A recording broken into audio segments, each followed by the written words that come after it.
സമരത്തിന്റെ ഇടയിൽ റിയാസിനെതിരെ കൂവി, അതിനെന്താ പറയാനുള്ളത്? അല്ല, അത് ഞങ്ങളുടെ ഒരു സമരശൈലിയൊന്നുമല്ല. അത് യഥാർത്ഥത്തിൽ എനിക്ക് തോന്നുന്നു കുട്ടികളുടെ ഭാഗത്തുള്ള അല്ലെങ്കിൽ നമ്മുടെ പ്രവർത്തകരുടെ ഭാഗത്തുള്ള ഒരു തെറ്റിദ്ധാരണ അടിസ്ഥാനത്തിലുണ്ടായ സംഗതിയാണ്. യഥാർത്ഥത്തിൽ തിരുവനന്തപുരത്തെ സമരപ്പന്തൽ ഞങ്ങൾക്ക് അനുവദിച്ച ടൂറിസം വകുപ്പാണ്. അത് റദ്ദാക്കിയത് ആരോഗ്യവകുപ്പ് മന്ത്രിയുടെ ഓഫീസ് ഇടപെട്ടിട്ടാണ്. പക്ഷേ പ്രവർത്തകരുടെ ഇടയിൽ അത് ടൂറിസം വകുപ്പ് മന്ത്രിയുടെ ഭാഗത്തു നിന്നാണ് എന്നുള്ളതിൻ്റെ ഭാഗമായിട്ടുണ്ടായ ഒരു സംഭവമാണ്. അത് ശരിയല്ല.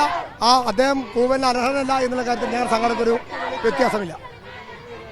അല്ലാതെ ഇപ്പോൾ ഒരു പ്രതികാര നടപടിയാണ് ബേബി ഹോസ്പിറ്റലിന്റെ ഭാഗത്തുനിന്ന് ഉണ്ടായിരിക്കുന്നത്. ഹോസ്റ്റലിൽ നിന്ന് വിദ്യാർത്ഥികളോട് പോകാൻ വേണ്ടി ഉൾപ്പെടെ പറയുന്ന ഒരു സാഹചര്യമാണ്. എന്താണ് അടുത്ത തീരുമാനം? അല്ല, അങ്ങനത്തെ എത്ര വലിയ കോർപ്പറേറ്റ് ഗുണ്ടകൾ ഇവിടെ എന്ത് നടത്താൻ തീരുമാനിച്ചാൽ അത് നടക്കുന്ന സംസ്ഥാനമല്ല കേരളം. ഏറ്റവും ശക്തമായി നിങ്ങൾക്ക് ഈ പ്രകടനം തന്നെ കാണാം. ആയിരക്കണക്കിന് ആളുകൾ അണിനിരക്കുന്ന ഈ പ്രകടനം ഈ കെയർ മാനേജ്മെന്റിനുള്ള ബേബി മെമ്മോറിയലിനെ പോലുള്ള കോർപ്പറേറ്റ് ആശുപത്രികളുടെ ശക്തമായ താക്കീതാണ്. അനുകൂലമായ നടപടിയല്ല മാനേജ്മെന്റിന്റെ ഭാഗത്തു നിന്നുണ്ടാവുന്നത്. അവർ കുറച്ചു മുമ്പ് വരെ വ്യക്തമാക്കിയത് അങ്ങനെയായിരുന്നു. അപ്പോൾ എന്താണ് ഇവർ ഇത്തരത്തിൽ അടിസ്ഥാന ശമ്പളം വർദ്ധിപ്പിക്കാനും ഒരുങ്ങുന്നില്ല, ഇങ്ങനെ നടപടി എടുക്കുന്നുണ്ട്. ഇനി നഴ്സുമാരെ കൂടുതൽ എന്താ പറയാ ജോലിയിൽ നിന്ന് പുറത്താക്കുന്ന ഉൾപ്പെടെയുള്ള കാര്യങ്ങൾ പറയുന്നുണ്ട്. എന്താ അതൊക്കെ അവരുടെ പിപ്പിരി കാട്ടിൽ മാത്രം. അതിനൊന്നും കണ്ട് ഞങ്ങൾ ഭയപ്പെടില്ല.